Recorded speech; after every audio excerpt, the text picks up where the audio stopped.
안녕하세요. 마가택쌤입니다.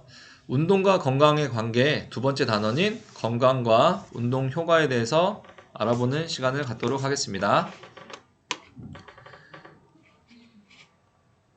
일상생활에서 자신의 체력에 알맞은 운동을 선택하여 규칙적으로 실천함으로써 운동의 중요성을 깨닫는 시간이 되었으면 좋겠는데요. 운동이 건강한 생활을 영위하는 데 어떤 영향을 미치는지 알아보도록 하겠습니다.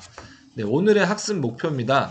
첫 번째, 건강 유지 및 증진에 도움이 되는 운동의 특성과 효과를 유형별로 설명할 수 있다. 두 번째, 운동이 건강에 미치는 영향을 이해하고 운동과 건강의 관계를 설명할 수 있다. 세 번째, 자신의 건강 상태에 맞는 운동을 선택하고 실천할 수 있다. 네, 유형별 운동의 특성과 효과를 알아볼 텐데요. 크게 운동에는 여러분들 알고 있겠지만 유산소 운동과 무산소 운동이 있습니다. 예, 여기 그림에서 보다시피 유산소 운동이라 하면 흔히 떠오르는 그 종목들이 어떤 게 있을까요? 어떤 활동들이 있을까요? 네, 흔히 떠오르는 게 뭐 자전거 타는 것, 그다음에 뭐 줄넘기 하는 것, 가장 쉽게 생각할 수 있는 뭐 걷기, 그다음에 달리기, 수영, 뭐 이런 종류의 운동들을 떠올리셨을 텐데요. 이 유산소성 운동의 특징을 한번 알아보면 오랫동안 운동을 지속할 수 있습니다. 왜 이렇게 오랫동안 지속할 수 있느냐? 유산소 운동은 운동 중에 공급된 산소를 이용해서 필요한 에너지를 계속해서 만드는 전신 운동입니다. 그래서 유산소 운동할 때 사용되는 에너지원이 주로 이 탄수화물, 지방인데요. 이 탄수화물, 지방을 주로 사용하기 때문에 좀 계속해서 우리 몸에 있는 에너지원을 이렇게 많이 사용할 수 있는 것 같아요. 반대로 이따 무산소성 운동에서는 얘기하겠지만 무산소성 운동은 그렇게 많이 에너지원이 없습니다. 그래서 그 장기간 지속해서 운동을 하다 보면 굉장히 호흡도 편안해지고 그다음에 운동 방법과 수준이 비교적 쉬워요. 여러분들 뭐 달리는데 막 엄청난 기술이 필요하거나 뭐 이렇게 걷는데 뭐 엄청난 그 고급 뭐 장비가 필요하거나 그렇지 않죠. 그래서 여러분들 이 유산소성 운동을 할 때는 운동 강도와 시간을 조금씩 늘려가는 게 굉장히 중요해요. 처음부터 나 유산소성 운동할 거야. 유산소 운동할 거야 하면서 갑자기 마라톤에 참가해서 45.195km를 달릴 수도 없겠거니와 그렇게 하는 운동은 비현실적이고 그다음에 여러분들 굉장히 힘든 상황이 만들어질 수도 있어요. 그래서 이 유산소 운동의 특징을 알아봤다면 이제 효과를 좀 알아볼 텐데요. 유산소 운동을 장기적으로 꾸준하게 이렇게 한다면 아래 보다시피 생활습관병 예방 및 더 나아가서 치료까지도 가능한 수준이 된다고 합니다. 그리고 심장과 폐 능력이 강화되고요. 아까 에너지원으로 탄수화물과 지방을 주로 사용한다고 했죠. 그래서 운동 시간이 길어지게 되면 대체적으로 에너지원을 지방을 좀 더 많이 사용하거든요. 그래서 여러분들 안에 있는 이 체지방을 감소시킬 수 있는 운동이기도 합니다. 그리고 달리기를 좀 오래 한 친구들이 있다면 느껴봤을 수도 있는데요. 아니면 유산소 운동을 좀 오래, 자전거를 오래 탄다든지 했을 때, 나도 모르게 어느 순간에 기분이 굉장히 좋아지는 순간이 있어요. 그걸 러너스 하이라고 표현을 하더라고요. 그래서 스트레스가 감소되고 우울증도 예방할 수 있는 효과가 있습니다. 선생님 생각할 때는 이 유산소 운동은 어떻게 보면 지루할 수도 있죠. 계속 뭐 같은 동작을 한다든지 아니면 같은 이런 내 체력 수준이나 아니면 어떤 그 효과가 나타나는 게 굉장히 더딜 수도 있어요. 하지만 모든 운동에 앞서서 준비 운동이나 정리 운동 할 때도 이렇게 유산소 운동을 통해서 많이 하니까요. 여러분들 부담 갖지 말고 쉽게 하면 되겠습니다. 특히나 내가 좀 살을 빼고 싶다 또는 이게 좀 비만인 것 같다라는 친구들은 이 유산소 운동을 적극적으로 하면 좋을 것 같은데요. 에너지를 만드는데 산소가 필요하잖아요, 그렇죠? 그래서 처음에는 그 산소와 이 탄수화물, 지방과 이렇게 그 에너지원을 사용해서 소비를 하지만 시간이 지날수록 이 지방에 대한 에너지원 사용이 더 높아져요. 그래서 비만을 예방하는 방법으로도 이 유산소 운동을 적극적으로 권장을 하도록 하겠습니다. 다음은 무산소 운동인데요. 이 무산소 운동은 무산소성 운동은 산소를 이용하지 않고 운동에 필요한 에너지를 생산하는 운동입니다. 그래서 아까 유산소성 운동에서는 에너지원이 굉장히 많다 그랬잖아요. 그렇죠?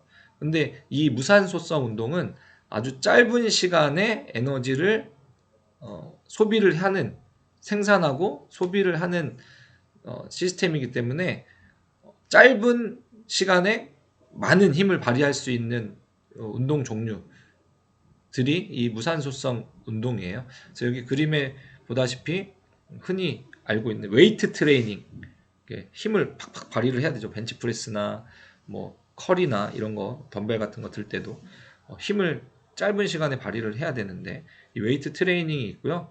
단거리 달리기, 그리고 뭐 우리 팔굽혀펴기라든지 윗몸 일으키기라든지 이런 무산소성 운동의 대표적인 종류라고 생각이 됩니다. 그래서 산소를 이용하지 않고 운동을 어떻게 하지? 이런 친구들이 있을 것 같아요. 그래서 좀 설명을 하면 우리 근육 안에는 ATP라는 인원질이라고 불리는 에너지원이 있어요. 그 ATP가 바로 이 무산소성 운동을 할 수 있는 에너지원입니다. 그래서 그 ATP의 양은 사람마다 다르겠지만 이 무산소성 운동을 주기적으로 계속 하다 보면 ATP 이 양도 조금씩 늘어나겠죠. 근육의 양이 늘어나니까. 그래서 평상시 근육세포에 있는 그 ATP 자원을 인원질이라고 하는데요. 이 인원질을 이용해서 힘을 발휘하는 거고요. 그 다음 단계로는 인원질 시스템에서 다 사용하게 되면 젖산이라는 게 생깁니다. 젖산. 그래서 이 피로감을 주는 이게 근육에 좀 이렇게 알배긴다고 하죠. 그래서 여러분들 그 젖산이 만들어지는데요. 그 젖산을 이용한 에너지 시스템으로 바뀝니다. 그게 바로 젖산 시스템인데요. 뭐 당 분해 시스템이라고도 불리는데 뭐 인원질 시스템만큼 강력하진 않지만 그래도 무산소성 운동을 가능하게 하는 에너지 시스템입니다. 무산소성 운동은 에너지를 소비하는 동안 방금 말한 젖산이 생겨서 급격하게 좀 필요를 느끼는 경우가 있어요. 하지만 근력과 근지구력 향상에 매우 큰 도움을 주고요. 또 민첩성, 우리 방향 전환을 하는, 그다음에 조정력, 그다음에 유연성 향상에도 도움을 줍니다. 그리고 운동 그 목적이 좀 근력하고 근지구력 향상하는 데 있다면 이 무산소성 운동을 해야 될 것 같아요. 그리고 정기적으로 꾸준하게 한 가지 종목으로 이렇게 좀 해주면 좋을 것 같고요. 근데 여러분들 알겠죠? 우리 준비 운동으로 지금 이 체력 순환 운동 하고 있잖아요, 그렇죠? 그래서 준비 운동 이게 4분 동안 하는 거지만 그걸 하고 나면 굉장히 힘이 들고 숨이 차죠. 그래서 짧고 강하게 에너지를 폭발하는 에너지를 분출하는 이 운동으로 생각하면 되겠습니다. 네, 이런 운동은 뭐 물론 운동을 하면 건강해진다라는 얘기가 맞죠. 근데 하지만 운동을 통해서 어떤 영향이 나타날까? 뭐 가끔씩 그 뉴스나 이런 데 보면 뭐 운동을 하다가 다치는 경우도 있고요. 그다음에 운동을 하다가 어떤 질병을 얻는 경우도 있고요. 뭐 운동은 건강을 위해서 필수이긴 하지만 이 운동이 꼭 뭐 긍정적인 영향만 있는 것이 아니라는 거죠. 그래서 지금부터는 운동의 긍정적인 영향과 부정적인 영향을 한번 살펴보도록 할게요. 네, 이미 우리 긍정적인 영향에 대해서는 뭐 1단원에서도 그렇고 많이 살펴봤을 거예요. 이미 여러분들 운동을 하면서도 경험을 했을 수도 있고요. 그래서 우리 몸은 계속해서 사용하지 않으면 어떤 기능적으로, 그 다음에 체력적으로 이렇게 저하될 수밖에 없는 특징을 가지고 있어요. 그래서 규칙적이고 지속적으로 운동을 실천하게 되면 뭐 근육계라든지 골격계라든지 이런 신경계, 심혈관계, 대사계, 뭐 우리 신체의 모든 기관이 다 기능이 향상되고 그다음에 체력을 증진하는 효과가 있습니다. 그래서 여기 나타나듯이 뭐 여러 가지 질병들을 예방하네요. 뭐 당뇨병, 비만, 골다공증, 허리 통증을 예방해주고요. 신체 기능이 향상되는 게 보이는 것 같아요. 뭐 폐 기능, 그다음에 기초 대사량도 증가되고요. 심장 기능도 강화되고요. 여기서 말하는 기초 대사량은 뭐냐면 여러분들이 일상생활을 하면서 그냥 뭐 이렇게 운동을 하지 않더라도 자연스럽게 소비가 되는 그 에너지라고 생각하면 될 것 같아요. 이 기초 대사량이 높게 되면 자연스럽게 지방이 축적되는 양을 줄일 수 있겠죠. 그래서 운동을 꾸준하게 하게 되면 자연스럽게 내가 신체 안에서 나는 요 지방이 왔네, 나는 요 정도 에너지를 쓸 수 있어 하면서 막 지방을 태우는 겁니다. 탄수화물도 마찬가지고요. 그렇게 되면 비만을 예방하고 여러분들 건강 증진에 계속적으로 도움이 되겠죠. 그리고 스트레스 해소나 정서적으로도 안정을 취할 수 있을 것 같아요. 최근에 이 운동과 그 뇌과학과 연계된 연구가 엄청나게 활발하게 진행이 되고 있는데요. 뭐 결론적으로는 운동이 이 정신적인 건강, 그 다음에 정서적인 건강, 그리고 여러분들 학업 성적에도 학업 성적에 굉장히 높은 연관성이 있다라는 겁니다. 그래서 어떤 해외에서 실험됐어요. 고등학교 학생들이었는데 영교시 체육 수업을 만든 거예요. 학교에 오기 전에 뭐 일찍 1시간 정도 일찍 체육 수업을 통해서 운동을 한 친구들과 그렇지 않은 친구들을 이렇게 비교 실험을 했었는데요. 이미 결론은 아시다시피 운동을 한 친구들의 학업 성적이 이렇게 뛰어났다라는 결과도 나오고요. 실제적으로 그 연구를 통해서 우리나라에서도 이런 체육 수업이나 체육 시수가 좀 더 확보되는 역할도 했던 것 같아요. 선생님도 느끼지만 운동을 하고 나면 굉장히 편안함도 있고 그 다음에 어떤 기분이 되게 좋아지는 것 같아요. 그런 긍정적인 효과들이 있다는 것을 살펴볼 수 있습니다. 다음으로는 부정적인 영향인데요. 과연 운동을 하면 이렇게 긍정적인 영향만 있을까? 긍정적인 효과만 있을까? 그렇지 않습니다. 부정적인 영향도 분명히 있어요. 무슨 말이냐면 운동 중독이라는 거를 걸릴 수 있어요. 나는 운동을 하다 보면 여러분들 이게 뭐 담배나 술이나 아니면 뭐 어떤 이렇게 약물만 중독이 있는 게 아니고요. 이 운동도 중독이 됩니다. 사실 이 운동 중독에 빠진 사람들이 굉장히 많아요. 생각보다. 왜 이런 현상이 나타나는지는 한번 살펴볼게요. 단순히 운동을 많이 하는 것뿐만 아니라 운동을 하지 않으면 뭔가 초조하거나 불안해하는 상태가 바로 운동 중독인데요.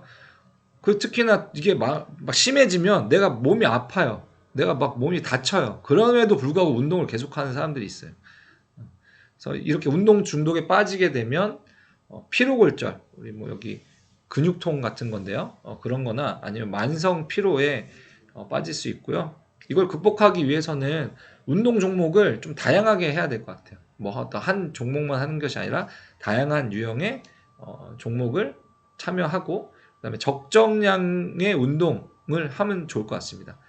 나는 꼭 이걸 뭐 어떻게 해야 되겠어. 막 이런 것도 하나의 목표가 될 수 있지만 좋은 습관을 갖기 위해서는 진짜 건강 증진을 위한 운동이라면 적정량 수준으로 이렇게 해야 될 것 같고요.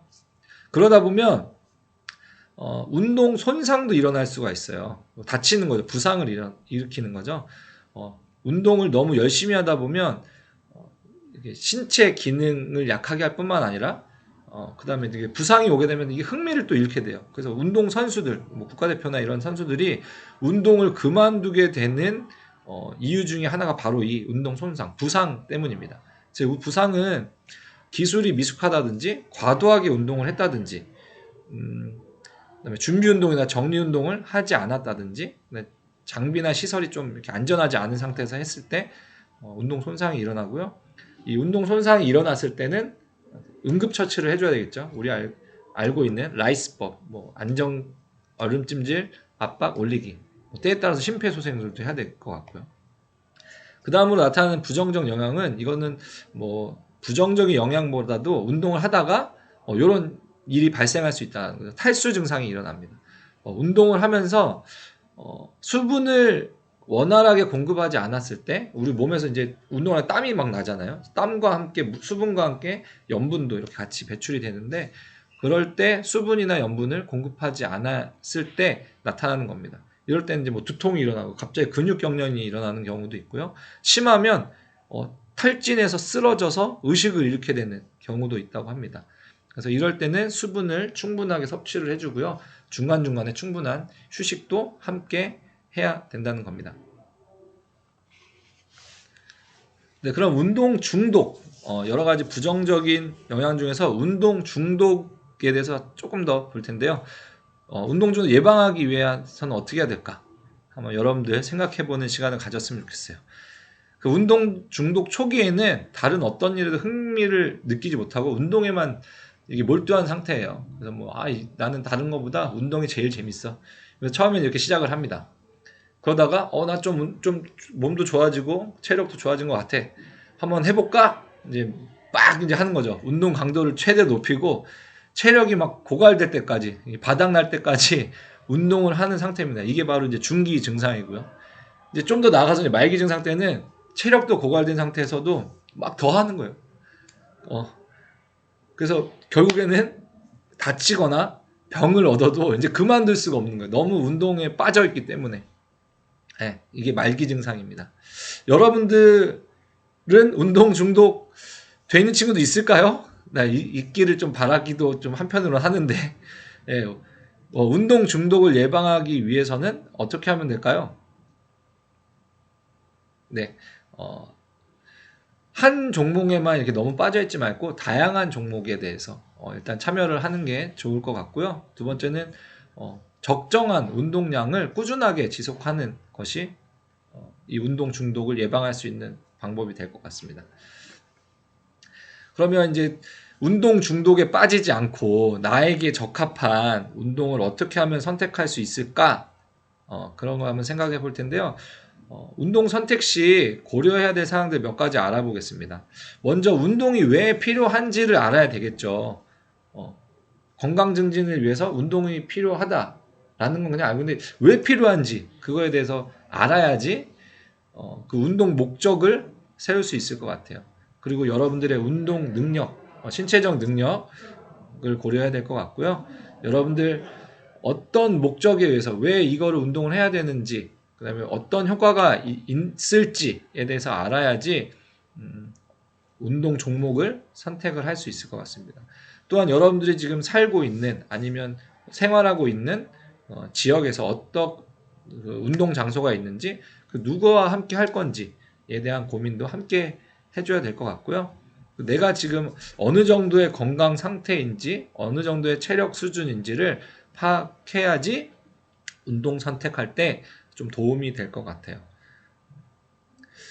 그래서 만약에 여러분들이 뭐 이렇게 규칙적으로 운동한 경험이 없거나 여러분들 체력 수준이 너무 약하다고 생각되는 경우가 있잖아요. 그렇죠? 그럴 때는 뭐 운동을 안 했, 하나의 또 방법은 인근에 좀 병원을 가서 건강검진을 한번 받아보는 것도 하나의 방법일 것 같아요. 건강검진 받으면 여러분들의 뭐 이제 검사 결과가 나오겠죠. 뭐 심박수, 그다음에 이제 체열도 하니까요. 그 혈액을 통해서 얻을 수 있는 어떤 콜레스테롤 수치, 그다음에 뭐 혈압도 볼 수 있을 것 같고요. 여러 가지 여러분 신체적인 능력이라든지 그런 내 건강 상태를 건강 검진을 통해서 확인할 수 있을 것 같아요. 이번에는 건강을 위한 운동 선택을 했다면 어떤 친구들이 이런 운동을 해야 하는지에 대해서 좀 생각해 볼 텐데요. 뭐 대표적인 우리 운동들을 선생님이 제시를 좀 했어요. 첫 번째는 이제 수영입니다. 수영은 이렇게 발차기 동작이 많잖아요. 그래서 하체 근력이 좀 약한 친구들에게 권장을 하는데요. 수중에서 하기 때문에 물속에서 하는 거죠. 물속에서 하기 때문에 이게 저항이 그렇게 크지 않습니다. 그래서 관절에 큰 무리가 없어서 굉장히 좋은 운동이고요. 대신에 어깨를 많이 활용하죠. 특히 관절을 어깨 관절이나 팔꿈치 관절 이런 데 활용을 많이 해서 어깨 관절이 있는 친구들은 어깨 관절 질환이 있는 친구들은 좀 조심을 해야 될 것 같고요. 두 번째는 자전거 타기입니다. 자전거 타기는 이거 유산소성 운동이죠. 그래서 좀 장시간 운동을 할 수 있고 비만이나 이 관절 질환이 있는 친구들에게 좀 도움이 될 것 같아요. 그래서 요 자전거 타기도 그런 친구들에게 권장을 좀 하고요. 대신에 이게 한 자세로 이렇게 안장에 한 자세로 꼿꼿 이렇게 취해서 타기 때문에 허리나 이 허리 디스크 쪽에 허리 디스크나 아니면 요통이 있는 친구들은 조금 주의를 해줘야 합니다. 하지만 자전거 타기는 이 자연을 벗삼아서 이렇게 다양한 곳을 이동도 할 수 있기 때문에 좀 재미도 있고 지루하지도 않은 운동인 것 같습니다. 세 번째 등산입니다. 선생님도 등산을 좀 싫어했었는데 다른 그 운동부 감독 교사를 하면서 이제 친구들과 함께 이렇게 훈련 삼아 산을 몇 번이 아니죠. 되게 자주 탔어요. 자주 오르락 내리락 하면서 했는데 나름 좋은 운동이라는 것을 깨닫게 되었습니다. 그 등산할 때 조금은 힘들지만 정상에 갔을 때의 그 자연을 보고 내가 뭔가 이렇게 성취한 느낌이 굉장히 많이 드는 운동이고요. 심폐지구력이 약한 친구들에게 이 운동을 추천을 합니다. 그 등산은 이렇게 막 무리하게 막 숨이 막 갑자기 달리기를 한다든가 이런 것처럼 막 숨이 막 이렇게 차오르는 그 운동은 아니지만 실제로 등산을 하게 되면 이게 운동 강도가 조금씩 높아지면서 숨이 차오르는 이런 현상을 보이고요.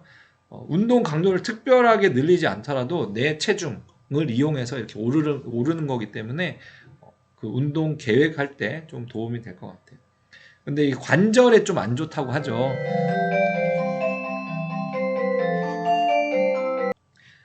네, 이 관절에 안 좋다고 하죠. 여러분들 이게 내 체중을 올라가긴 하지만 높은 거 계단 오르는 것처럼 이렇게 올라가는 거기 때문에 관절에 좀 주의해줘야 될 것 같습니다. 다음은 웨이트 트레이닝인데요. 근육이 약하거나 좀 이렇게 균형 잡힌 몸을 만들기 위한 친구들에게 추천을 하고요. 이것도 마찬가지예요. 여러 가지 관절을 많이 사용하죠. 그리고 또 때로는 무거운 중량을 사용하기 때문에 허리나 그다음에 관절이 약한 친구들은 좀 조심을 해야 될 것 같습니다. 다음은 이게 단거리 달리기인데요. 전력 질주하는 모습이죠. 전신 운동이 필요한 친구들에게 좀 추천을 하고요. 근력이나 근지구력, 순발력, 민첩성 등을 향상시키고자 하는 친구들에게 추천을 합니다. 대신 비만 환자, 그 다음에 또 이렇게 체중이 많이 나가는 친구들은 이렇게 전력 질주보다는 가볍게 걷기나 그 다음에 가벼운 달리기로 조깅으로 전환해서 운동을 하면 더 좋을 것 같아요. 밴드 운동인데요. 이 밴드 운동은 유연성을 좀 기르고자 하는 그 다음에 이런 관절의 좀 힘을 관절이 움직일 수 있는 유연성을 기르고자 하는 친구들에게 좀 추천을 하고요. 대신 이제 근육통이 생길 수 있어요. 근육도 같이 늘어나게 되죠.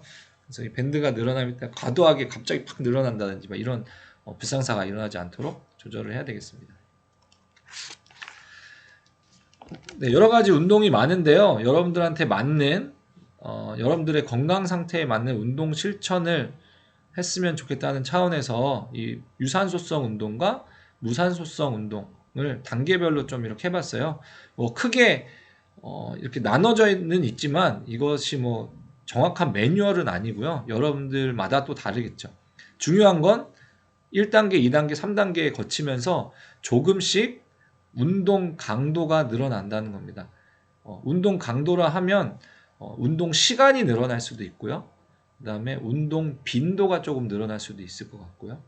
그리고 운동에 대한 그런 반복되는 그 여러분들 이 횟수라고 하죠. 뭐 무산소성 운동에서 이렇게 드는 횟수, 이걸 횟수일 수도 있고요. 그 다음에 그 달리기 같은 경우는 뭐 최대 심박수로 많이 표현을 하는데 뭐 달리는 속도 뭐 이런 것도 운동 강도가 될 수 있을 것 같습니다. 이거는 이제 무산소성 운동 중심의 실천 프로그램이에요. 네, 이렇게 단계별로 향상되는 것을 볼 수가 있겠죠. 그래서 이 유산소성 운동과 무산소성 운동 이렇게 두 가지 형태를 설명을 했는데요. 이 두 가지 운동은 병행해서 했을 때 조금 더 좋은 것 같습니다. 예를 들면 나는 지방, 그러니까 그 체지방을 좀 줄이고 싶다라는 차원에서 하려면 유산소성 중심의 운동을 하는 게 조금 더 효과적일 수도 있고요. 나는 근력이나 근지구력을 좀 기르고 싶다라는 차원의 친구들은 무산소성 운동의 운동 프로그램을 수립해서 실천하는 것이 중요하겠습니다. 한번 여러분들 생각해 보시겠어요? 나에게 맞는 운동 프로그램이 뭐가 있을까? 뭐 유산소성 운동과 무산소성 운동 이렇게 두 가지로 구분해서 어떤 운동을 할 건지, 얼마나 오랫동안 할 건지, 운동 기간입니다. 운동 방법 어떻게 할 건지, 어디에서 할 건지 뭐 이런 것들을 한번 생각해 보는 시간을 가졌으면 좋겠습니다.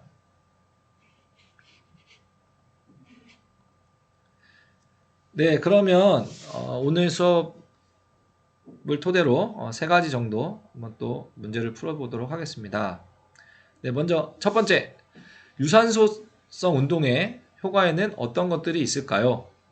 네, 생각나는 거 있을까요? 굉장히 많았죠. 네, 뭐 생활습관병 예방 및 치료, 그다음에 심폐기능 강화, 체지방도 감소시켜주고요. 스트레스나 우울증도 감소시켜줬습니다. 뭐 이 밖에도 더 많은 효과들이 있었습니다. 네, 두 번째, 운동의 부정적인 영향은, 네, 운동을 한다고 해서 긍정적인 영향만 있다고 안 했죠. 그래서 부정적인 영향도 있는데,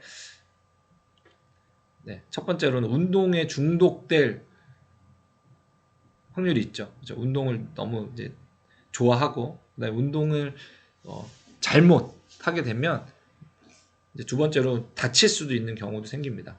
그리고 뭐 탈수 증상이 나타나든지, 아니 갑자기 막 심장 정지도 막 일어날 수 있는 여러 가지 상황들이 발생하게 됩니다. 네, 세 번째, 운동 선택 시 고려해야 하는 사항은 어떤 게 있을까요? 이것도 굉장히 또 많았죠. 네, 운동의 필요성을 좀 느껴야 될 것 같고요. 고민해봐야 될 것 같고요. 여러분들의 운동 능력, 그 다음에 체력 수준도 고민을 해야 되겠습니다. 그리고 내 운동 목표는 뭔지, 이 운동을 통해서 어떤 효과가 나타날지를 고려해야 되겠고요. 어디에서 할 건지, 누구와 할 건지, 내 지금 건강 상태는 어떤지를 고려한 후에 어떤 운동을 해야 되는지를 선택해야 되겠습니다. 네, 오늘 수업은 여기서 마치겠고요. 다음 시간에 또 만나도록 하겠습니다. 안녕.